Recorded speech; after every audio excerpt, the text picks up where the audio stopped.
안녕하세요. 창작공간 다름의 수염쌤입니다. 칭찬 시리즈 두 번째 이야기. 칭찬에 상처받는 아이들. 칭찬에 상처받는다? 잘했다 라는 칭찬의 수문이면 뭘까요? 바로 못했다 입니다. 참, 첫 번째 이야기를 못 보신 분이라면 지금 영상을 보시기 전에 꼭 칭찬 첫 번째 이야기부터 보시고 이 영상 시청 부탁드리겠습니다. 시작에 앞서 지난 영상 한 줄 요약하고 갈게요. 우와, 잘했다! 기억하시죠? 결과에 대한 평가라는 것. 아이들에게 필요한 것은 결과에 대한 평가가 아니라 어른들의 따뜻한 관심과 사랑이라는 것. 간단하죠? 무언가에 대해 잘했다고 한다면 때론 그렇지 않은 건 당연히 못한 것일 수도 있으니까요. 어떠세요? 너무 당연한 답이었나요? 들어보니 당연하지만 이전까지 전혀 생각해보지 않은 질문과 답이었을 수도 있고요. 어른들의 관심과 사랑으로 자라나는 우리 아이들에게 잘했다고 칭찬해줬을 때 때론 아이들이 기가 막히게 못했다를 떠올리기도 합니다. 특히나 비교 상황이나 결과에 집중된 상황일수록 더욱 그렇습니다. 조금 막연하시죠? 예를 들어 드릴게요. 미취학 아이들 중에서 그림에 자신감이 많이 없는 경우의 아이들을 종종 볼 수 있습니다. 심지어 그리는 것에 대한 트라우마가 생긴 아이들도 종종 있고요. 대여섯 살밖에 안 된 아이들이라 아직 스스로 할 수 있는 활동이 많지 않잖아요? 그런 거에 비해 그리기는 위험하지도 않고 준비물도 간단하니 실제로 아이들의 일상에서 많이 하는 활동인데요. 그런데 이상하게도 그리기를 별로 좋아하지 않는 정도를 넘어서 그리기를 매우 싫어하는 아이들을 종종 볼 수 있어요. 왜일까요? 혹시 그런 아이들은 그림 그리는 것을 처음부터 싫어했던 아이였을까요? 아마 아닐 거예요. 아이가 어렸을 때 펜을 잡을 힘이 생기고 종이나 바닥에 무언가를 끄적이면서 스스로 만들어낸 결과에 밝게 미소 띠던 아가일 때가 기억나시나요? 물론 아이마다의 성향 차이가 있어서 익숙하지 않은 물건을 활용하고 조작하는 데 조금 주저하거나 시간이 필요할 뿐 스스로 무언가를 조작하고 만들어내며 그 과정의 결과를 즐기는 것은 꽤나 행복하고 자연스러운 인간의 활동이고 그렇게 그리는 것을 자연스레 접하고 즐기게 됩니다. 물론 그리기보다 훨씬 재미있는 활동이 주변에 많다면 활동에 대한 선호도는 있겠지만 그리기를 싫어할 특별한 이유는 없을 거예요. 그랬던 아이들 중 일부가 자라면서 그리기를 싫어하는 아이들로 하나, 둘씩 변하게 되는데요. 왜일까요? 그건 아이들이 칭찬받으며 학습한 비교와 결과에 대한 판단이 가능해졌기 때문인데요. 좀 더 풀어서 말씀드린다면 요즘의 아이들은 과거에 비해 더욱 세심하고 친절한 환경에서 자라나고 있을 거예요. 양육과 교육 환경에서는 체벌도 사라져가고 권위로 짓누르지도 않아요. 힘과 공포로 아이들을 다루지 않는다는 이야기예요. 조금 과장되게 말한다면 힘과 공포가 차지하던 자리를 결과에 대한 칭찬과 서로에 대한 경쟁이 대신하게 된 것 같은 느낌이에요.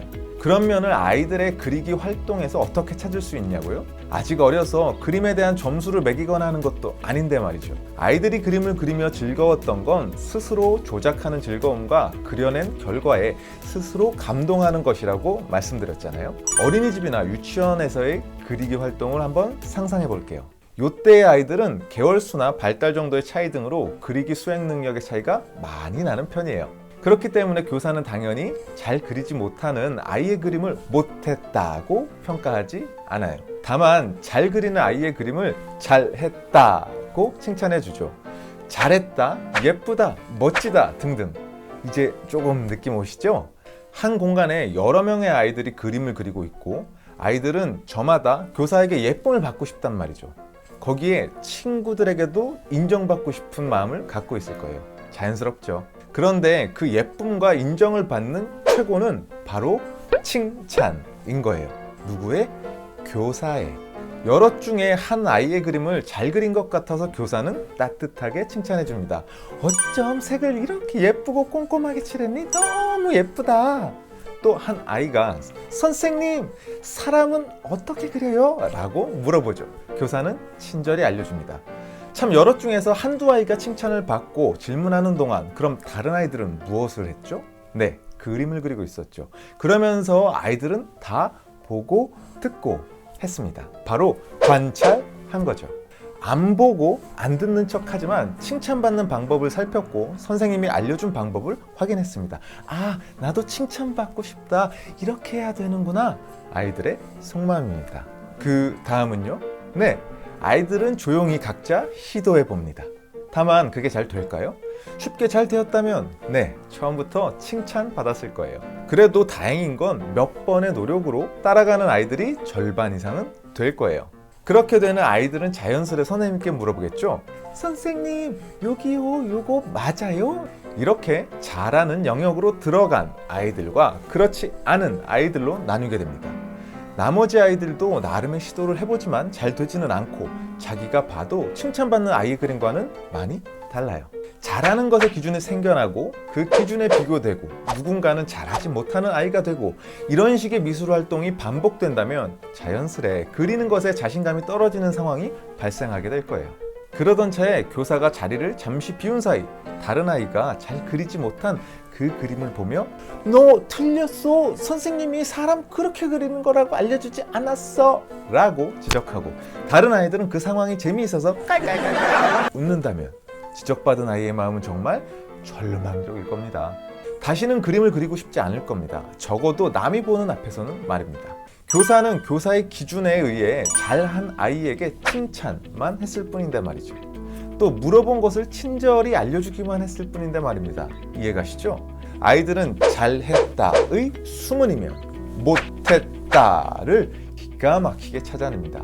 가정에서의 상황도 이와 비슷할 수 있어요. 나이 터울이 있는 형제자매 사이에서 더욱 쉽게 결과에 집착하며 서로를 비교, 평가하고 경쟁한다면 열정이 넘치는 부모의 기준에 아이의 그리기를 과도하게 일치시키고자 한다면 또는 아이의 요구에 의해 아이의 눈에 너무나 멋진 시범을 보여주는 것도 잘하는 것의 기준으로 작용할 수 있습니다.